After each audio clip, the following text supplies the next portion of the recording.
নমস্কার, সুপ্রভাত।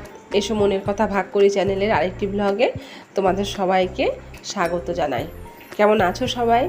আর আজকে হলো মঙ্গলবার, বেলা বাজে 11টা, আর বাইরে নেমেছে ঝমঝমিয়ে বৃষ্টি। এদিকে ছেলে স্কুলে বেরোবে, মেয়ে কলেজে যাবে, মানে ঘরের মধ্যে এতক্ষণ ধরে যুদ্ধ চলছিল। এদিকে আমাদের এখানে রাস্তা উঁচু হচ্ছে, রাস্তাঘাট চারিদিকে ভাঙা। কোথায় স্কুলের গাড়ি আসবে, কোথায় দাঁড়াবে, আমি কোথায় দিতে যাব, এই এক সমস্যা। ওর বাবাকে বললাম তুমি ওকে গাড়িতে তুলে দিয়ে আসো। ওর বাবা গেল গাড়িতে তুলে দিতে। এদিকে রূপো ছাতা নিয়ে বেরোচ্ছে, নেমে গেছে তো ঝমঝমিয়ে বৃষ্টি। এবার ও প্যাকেট নেয়নি, ছাতাটা ভিজে গেলে রাখবে কোথায়, ব্যাগের ভেতর ভিজে যাবে না বই খাতা। তারপর আমি আবার দৌড়ে এলাম ওপরে একটা প্লাস্টিক নিতে।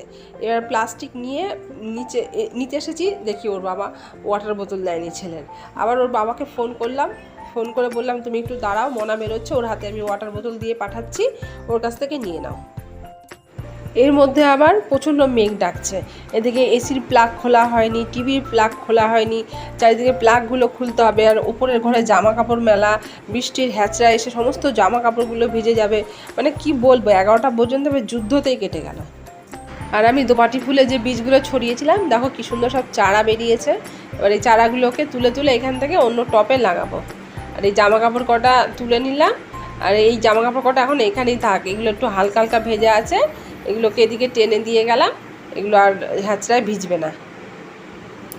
আর আমার এই ভিডিওটা না কয়েকদিন ধরে পড়েছিল, কারণ আমাদের রাজ্যে যা চলছে, ওই সারাক্ষণ টিভির পর্দায় চোখ রেখে রেখে সময় চলে যাচ্ছে, ভিডিও আর এডিট করতে পারছি না।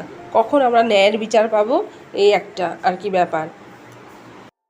এখন দেখো, কাজকর্ম ছেড়ে দিয়ে বসে থাকলে তো হবে না, যার যেটা কাজ আছে সেই কাজও করতে হবে এবং ন্যায় বিচারের জন্য লড়তেও হবে। আর সেই জন্যই আমি আবার এই ভিডিওটা আজকে নিয়ে বসলাম এডিট করার জন্য। আর এই সকাল থেকে এতটা সময় আমার এদের পেছনেই দৌড়াতে দৌড়াতে চলে গেল। দুই ঘরই ওলট পালট হয়ে রয়েছে। একটা প্লাস্টিক লাগবে, সেই পছন্দ হয় না প্লাস্টিক, পছন্দ মতন প্লাস্টিক খুঁজতে গিয়ে কত কিছু বেরিয়ে গেল। এখন ওরা সবাই বেরিয়ে গেছে, ওর বাবা ও ছেলেকে দিতে গিয়ে এখনও তো আসেনি, জানি না কোথায় গেছে। এখন এই ঘর দুয়ার সব গোছাবো, তারপরে অন্য কাজে হাত দেবো। এদিকে আবার আমাদের রাতে শুতে অনেক দেরি হয়ে যায়, তারপর সকালবেলা উঠলে পরে সারা শরীর ম্যাচ করতে থাকে, কাজকর্ম ঠিক জোর দিয়ে করতে পারি না। তারপর একটু বেলা বাড়লে সব কাজ একসাথে চাপ পড়ে যায়। আজকে আবার আমাকে যেতে হবে ছেলের স্কুলে, ভাবছি তাই ভাত ডালটা বসিয়ে নিই, একদিকে বসিয়ে নিয়ে তারপরে অন্য কাজ করি। আর এদিকের এই কাচের বাসন কটা না তুলে নিলে বড়ই মুশকিল, কখন হাত লেগে পড়লেই একদম ভেঙে যাবে। তাই আগে ভাগে জিনিস কটা জায়গায় রেখে নিই, না হলে হাত লেগে পড়ে গিয়ে ভাঙলে আবার মনটা খারাপ হয়ে যাবে। রোজের চা খাওয়ার কাপের জায়গায় রেখে দিলাম। 2 প্যাকেট দুধ আনা হয়েছে, দুধের প্যাকেটটা ঠান্ডা ছিল বলে দুধটা জাল দিইনি। এখন ঠান্ডাটা কমে গেছে, মনে থাকতে থাকতে জাল দিয়ে নিই, না হলে আবার খেয়াল একটু দেরি হয়ে গেলে দেখা যাবে জাল দিতে বসালাম, তখন পুরো দুধটা কেটে নষ্ট হয়ে গেল।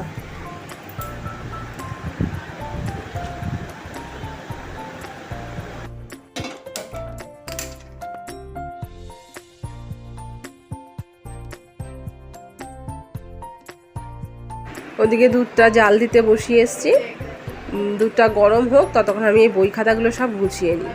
সকালবেলা একটু ছেলেটাকে পড়তে বসিয়েছিলাম, তারপরে আবার স্কুলের রুটিন দেখে বইপত্র গোছালাম। এদিকে বাদবাকি বইগুলো সব ছড়ানোই রয়েছে। আগে ছাতাটাকে জায়গায় রেখে আসি। এই হয় যখন কাজের চাপ ঘাড়ে পড়ে না, একসঙ্গে সব এটা করতে হবে ওটা করতে হবে, এই চলতে থাকে। বই খাতাগুলো তো গুছাতে এলাম, বই খাতা গুছাবো, ওই ঘরে বিছানা বাটিটা পরিষ্কার করব। আমাকে তো আবার 12:30টার সময় বেরোতে হবে না, ছেলের স্কুলে যেতে হবে, এই জন্য তারা আছে, তাই এদিক ওদিক করেই কাজ করছি। কিন্তু ওদিকে তো দুধ বসানো আছে, যদি ভুলে যায় ব্যাস, তারপর দুধ দেখা গেল গরম হয়ে ফুটে উতলে পড়ে গেল, এই হয়। আর যদি দুধের সামনে দাঁড়িয়ে থাকবো যে না দুধটা বসিয়েছি জাল দিয়ে তারপর যাব, তখন দেখা যাবে দুধ আর সহজে উতলায় না। আর এই দুধ জাল দিতে বসালে এরকম হয় দেখে না, আমি কয়েকজনের মুখে শুনেছি যে দুধ তো খুব সাদা, তাই জন্য তার খুব অহংকার যে আমি খুব সুন্দরী। সেই জন্য যখন জাল দিতে বসানো হয় না, ওর দিকে তাকিয়েই থাকতে হয়।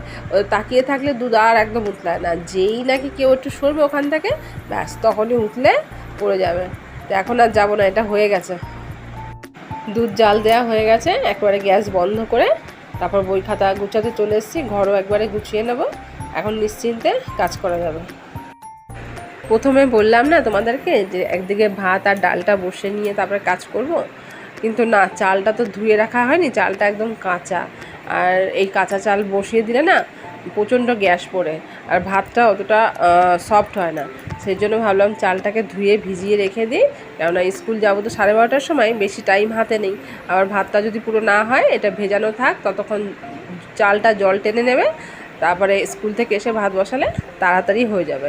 আর ডালটা ধুয়ে সেদ্ধ করতে বসিয়ে দিয়ে তারপরে ঘরের অন্য কাজ করতে যাব, অন্যান্য কাজ। বই খাতা সব গোছানো হয়ে গেছে, কিন্তু বিছানা বাটি এখনও গোছানো হয়নি। সকাল থেকে তো ওদের পেছনেই টাইমটা চলে যায়, ওইদিকেই অনেকটা সময় আমার নষ্ট হয়ে যায়।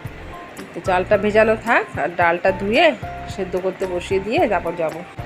আর এই চালগুলো ধুচ্ছি তো, কেমন নোংরা জল তো বেরোচ্ছে, তোমরা দেখতেই পাচ্ছ। আর জলটা না কেমন যেন একটু তেল তেল, একটু আঠা আঠা ভাব হয়ে যাচ্ছে। আমার হাতটাও কেমন যেন তেল তেলে হয়ে যাচ্ছে। সব কিছুতেই ভেজাল। এই জন্য না চাল ডাল আমি বারে বারে ধুই, অন্তত 5-6 বার ধুই, তারপরে রান্না করি, নাহলে এত নোংরা বেরোয়। চালটা ভিজিয়ে রেখে দিয়েছি, এবারে ডালটা ধুয়ে সেদ্ধ বসাবো।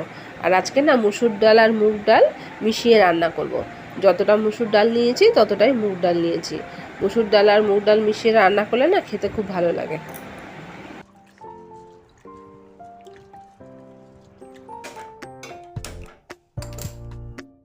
ডালটা বসানো রইল, আস্তে আস্তে সেদ্ধ হতে থাক, ততক্ষণ ঘরের অন্যান্য কাজগুলো সেরে নিই।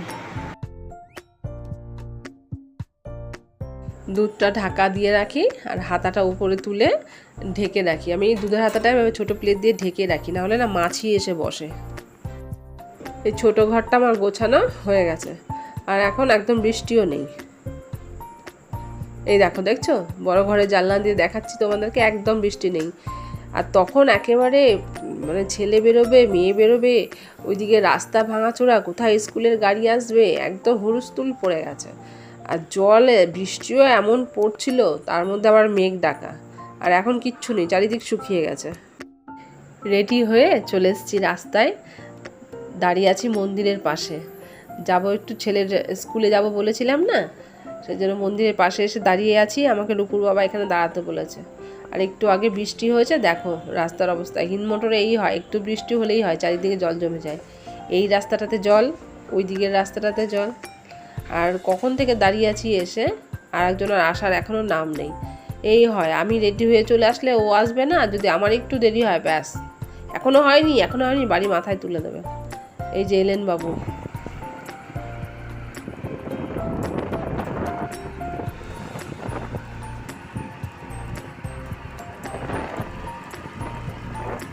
ছেলে মেয়ের পেছনে মা বাবার যেন দায়িত্বের শেষ নেই।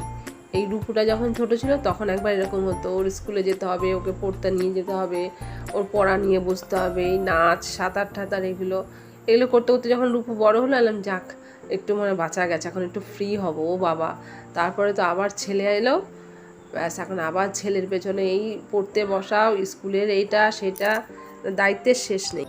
স্কুলের কাজকর্ম সব সারা হয়ে গেছে, এবারে বাড়ি ফিরছিলাম। বাড়ি ফেরার পথে আখের রস দেখতে পেয়ে রূপুর বাবা দাঁড়িয়ে পড়লো। আর এই ভদ্রলোকের কাছ থেকে রূপুর বাবা সব সময় আখের রস খায়। যখনই রাস্তায় দেখা হবে ওনার কাছ থেকেই আমরা আখের রস খাই। তাই যে ওনাকে দেখা হয়েছে দাঁড় করালো, এখন একটু আখের রস খাবো, তারপরে বাড়ি হাঁটা করবো।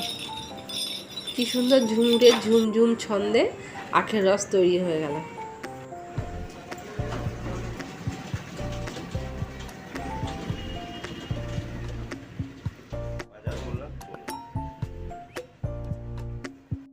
এক গ্লাস আখের রস খাওয়া হয়ে যাওয়ার পরে কাকু আবার কিছুটা আখের রস ফ্রি দেয়। আমি বাড়িতে যাওয়ার জন্য ছটফট করছি যে বাড়িতে কাজ ফেলে এসেছি, আর রূপুর বাবা দিকে একটার পর একটা কাজ রাস্তায় বাড়িয়েই চলেছে। এখন বলছে চলো ঘরের আটাটা তো শেষ হয়ে গেছে, গম কলে চলো আটাটা নিয়ে নিই। ব্যাস এখন আবার চলে আসলাম এখানে আটা নিতে। আটা নিয়ে তারপরে বাড়ি যাব। বাড়িতে চলে এসেছি। বাড়িতে এসে যা গরম লেগেছে না, আমার ইচ্ছা করছিল আবার গায়ে জল ঢালি। আবার ভাবলাম না, সকালবেলাতে একবার গায়ে জল ঢেলেছি, স্নান হয়ে গেছে, এখন আবার তো বিকেলে গা ধোবো, সেই জন্য আর ঢাললাম না। ভেজা গামছা দিয়ে গা হাত পা মুছে এই জামা কাপড় পাল্টে ঠাল্টে সব ভাত বসিয়ে দিলাম।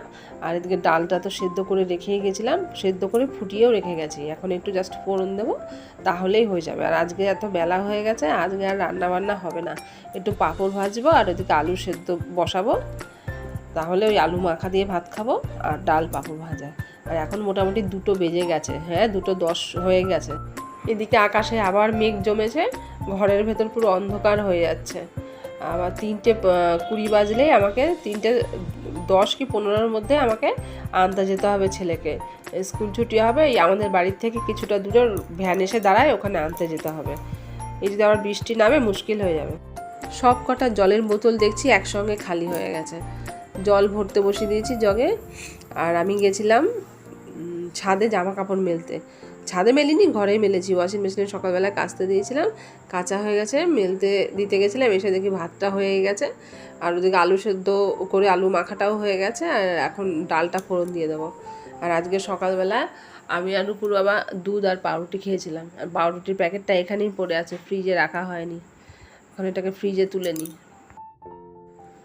এই তো রিজু সোনা স্কুল থেকে চলে এসছে। আমাকে আর যেতে হয়নি ওকে আনতে, ওর বাবা ফোন করেছিল, বললো আমার কাজ হয়ে গেছে, আমি একবারে ওকে নিয়ে বাড়িতে ঢুকছি, তোমার আর আসতে হবে না।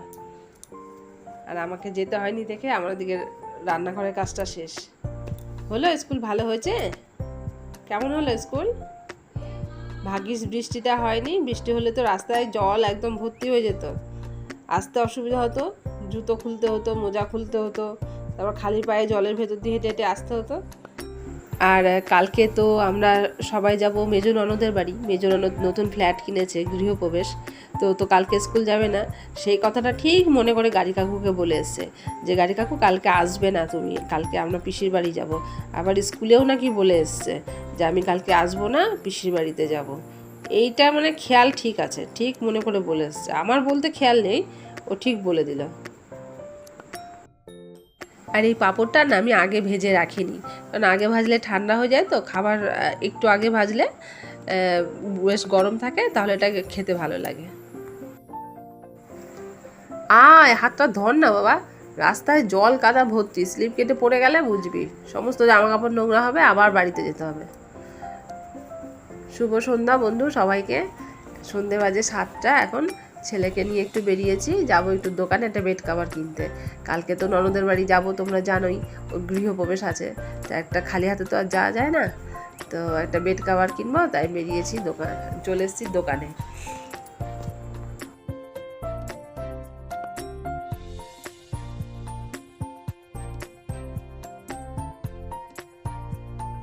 ভালো আছো?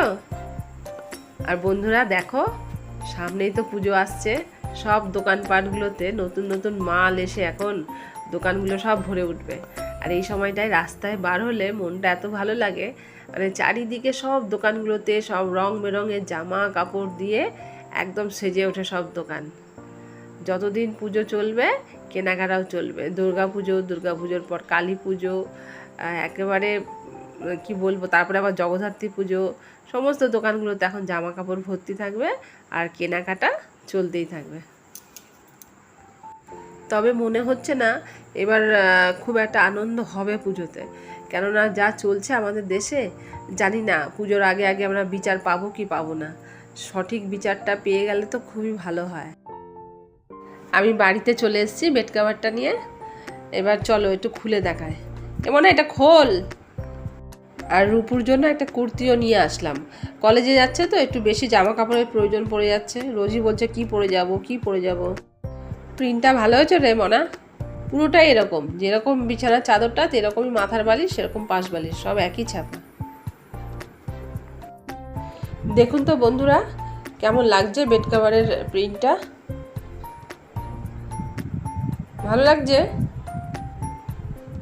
আমার তো এটাই পছন্দ হলো। আর এই কুর্তিটা আনলাম রূপুর জন্য।